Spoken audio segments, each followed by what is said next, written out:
اداري ولا تجاري، ايه افضل عائد استثماري؟ ازيك يا هاني؟ ازيك يا مستر صبري؟ عامل ايه؟ كله تمام؟ الحمد لله. لو انا دلوقتي حابب استثمر في الاداري او التجاري، إيه الاحسن ان انا اروح التجمع الخامس ولا العاصمه الاداريه وليه؟ تمام. سؤال مهم جدا النهارده لاي حد بيفكر يستثمر في حته التجاري او الاداري. اول حاجه ممكن نتكلم عنها، لو انا بستثمر ومحتاج استثمر فلوسي على الشورت تيرم، لازم ابقى فاهم انا محتاج النهارده استلام قريب. تمام. يبقى هتجه لمنطقه التجمع مثلا، لان هي منطقه اوريدي عايشه وفي مشاريع موجوده فيها استلاماتها في خلال سنه او سنتين، وفي حاجات ريدي تو موف. فانا اقدر النهارده ان انا اشتري مكتبي وابتدي اجره، واعاده تدوير وتشغيله سهله، مش بتاخد معايا وقت طويل. لكن لو محتاج حاجه على الناحيه التانية على اللونج تيرم، يبقى هتجه ناحيه العاصمه الاداريه سواء في التجاري او الاداري. تمام. لان احنا العاصمه الاداريه لسه برضو معدل التشغيل فيها ما ابتداش، مع بدايه نقل الوزارات والسفارات والكلام ده كله هيبتدي يبقى في ترافيك هناك، فالدنيا هتشتغل، بس ده هياخد مننا شويه وقت. تمام. العوائد بتاعه الايجارات النهارده يعني ممكن نقول برسنتج كده من ناحيه التجمع الخامس. في التجمع مثلا. لو هتكلم على افريج البرايس النهارده، ممكن الاداري سعر المتر بيبتدي الايجار من 500 جنيه، تمام. وبيوصل لحد 1500 و1700 حسب اللوكيشن وحسب اسم المطور وحسب المساحه اللي انت بتاخدها، وبتاخد متشطب ولا بتاخد كورن شيل، بتاخد حاجه مفروشه بتحط اللابتوب بتاعك وبتشتغل على طول. ده من ناحيه الاداري. التجاري بنتكلم برضو ان احيانا سعر المتر بيبتدي النهارده من 1500 جنيه، ده للايجار. برضو بيفرق حسب اللوكيشن، انت هتأجر فين، على شارع رئيسي زي شارع التسعين الجنوبي او شارع التسعين الشمالي، منطقه زي مناطق القطاعات، كل ده بيفرق. وبتستلم برضو سواء متشطب او انت هتشطب، الكلام ده كله بيفرق في سعر الايجار. عندنا برضو كونسبت جديد، وهو ان بقوا المطورين النهارده حته التجاري ما بقاش كل الناس بتبيع المحلات التجاريه اللي عندهم. تمام. ده عشان ما يجيبش اي حد يكون عنده بالظبط. يعني هما بيستخدمها وين وين سيتويشن، براند نيمز. هو بيبقى مضطر ان هو يجيب براند نيم عشان يحافظ على الكواليتي بتاع مشروعه. تمام. بلس ان هو بيستخدمها ليه هو كمصدر ربح، او بالكونسيبت بتاع الماني كاو. هو بيستخدمها بالشكل ده، ان هو مش بيستخدمها ان هو يبيعها، لا، هو بتجيب له فلوس وبتجيب له عائد كويس، وفي نفس الوقت قادر يحافظ على الكواليتي بتاع المكان بتاعه. فور اكزامبل، لو هندي مثال كده، ووتر واي النهارده هو بقى لاند مارك، وفي ناس كتير مشيت ورا الكونسبت بتاعه. تمام. ان الناس النهارده بقت المطورين بيأجروا التجاري عندهم. تمام. وده بيظبط عندنا حته الاداري. انا النهارده لما بكون واخد مكتب في بيلدينج مثلا زي بتاع ووتر واي، انا عارف ان انا المكتب بتاعي ده الكاتيجوري بتاعه شكله عامل ازاي، كل الخدمات متوفره لي تحت المبنى، سواء بقى مطاعم، كافيهات، هايبر ماركت، الكلام ده كله، وبكاتيجوري محترم وكواليتي محترم. كسعر لو انا راح اشتري عامه يعني دلوقتي في التجمع والعاصمه، تمام. تقريبا برضو العاصمه بالنسبه لي هيبقى احسن عشان هيبقى اقل سعر متر، فانا هقدر برضو استثمر كويس ده في اللونج تيرم. بالعكس واحنا تقريبا الارقام بالنسبه لاسعار المتر النهارده سواء اداري او تجاري متقاربه. اللي ممكن اقول لك ان هو في فرق في السعر الاداري. الاداري بالظبط. الاداري ممكن في العاصمه تلاقي ارخص من التجمع، اندر كونستراكشن. بالظبط، عشان لسه اندر كونستراكشن.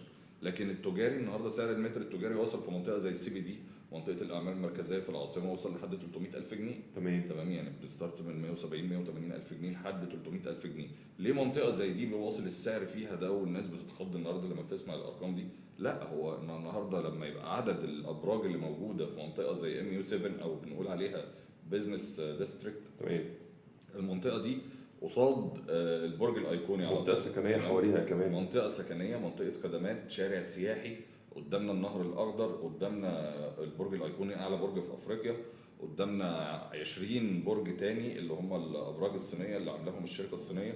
بعد كده الار او اي او العائد الاستثماري في المنطقه دي هيبقى بالدولار مش بالمصري. وكمان الداون تاون كمان، دي منطقه وسط البلد الجديد. الداون تاون دي منطقه الوسط البلد الجديد، بس في تفاوت بين السعر بتاع الداون تاون ومنطقه زي منطقه السيتي. عشان لسه برضو انا بتكلم عن البيك بتاع السعر المتر التجاري. لكن لو هتكلم عن المتر التجاري هنا النهارده في منطقه زي التجمع، لو هتكلم مثلا عن كايرو فيستيفال سيتي، او هتكلم عن لاند مارك 190 او في عده مشاريع تانية. ممتاز. بنتكلم مثلا المتر اللي برضه بيبتدي من 170 180 الف جنيه في بعض المشاريع، لكن البيج نيم بتوصل لحد 200 250 الف جنيه كمان سعر المتر. كويس. تمام. التجاري بنتكلم ان سعر المتر برضه بيستارت معاك من 60 لحد 75 الف، ده الاداري سوري. في منطقه التجمع يعني بيوصل لحد 65 و70 الف و75 الف. وده برضه بينطبق على الكلينكس، ومعظم الكلينكس برضه بتتجه ان هي بتتشطب النهارده، بتستلمها متشطبه بالتكييفات. لو حد حابب ان هو يعمل دينتال كير احنا بنقدر نسلمه الحاجه متشطبه بالتجهيزات بتاعتها. بس انا شايف برضو انا دلوقتي كاند يوزر احسن لي ان انا اقعد في التجمع الخامس كاند يوزر، عشان انا لو انا مأجر في التجمع الخامس وعايز اشتري حاجه واستلام قريب، فانا هشتري مكتب اداري في التجمع الخامس. انا تقريبا انت بتشاركني في الراي ده ولا؟ انا بشاركك في الراي ده، بس هي الفكره من حاجه يا مستر صادق، عشان نبقى اونستلي قوي مع الناس اللي بتسمعنا. عندك احنا في كل فتره كده النهارده بقى بيطلع لنا ترند، تمام؟ مش ترند في الفراغ، لا هو ترند بشكل عملي اكتر.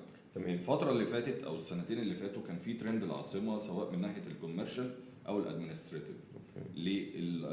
جهاز العاصمه كان بيطارح اراضي كتير، المستثمرين ابتدوا يضخوا فلوسهم، فطلعت حجم المشاريع كبير قوي، تمام؟ فده ادى فرايتي وادى للناس سهوله ان هم يقدروا يستثمروا فلوسهم في حته التجاري والاداري. والكونسبت ده من 10 سنين ما كانش موجود. نادرا لما كنت تلاقي اند يوزر اصلا رايح يشتري عقار تجاري او اداري. النهارده ده بقى مفهوم والعميل بقى فاهمه كويس. بس انا شايف العاصمه طبعا عشان دي منطقه لوجستيه، وفي اختلاف جدا ما بين التجمع الخامس والعاصمه الاداريه من حته البنيه التحتيه، مظبوط. حته الطرق، المحاور، الكلام ده المدينه كله من مدن الجيل الرابع. الجيل الرابع طبعا. مظبوط. فاختلاف. فانا كاند يوزر انا هروح التجمع الخامس كمستثمر، او ممكن اروح التجمع او اروح العاصمه الاداريه طبعا عشان مستقبل، عشان فيها كل الفاسيلتيز الموجوده مش موجوده في حتت تانية. طبعا انا بوافقك الراي ده، بس هي الفكره ان زي ما قلت لك ان في حد بيستثمر هو محتاج الار او اي بتاعه في اسرع وقت، فهنقول التجمع.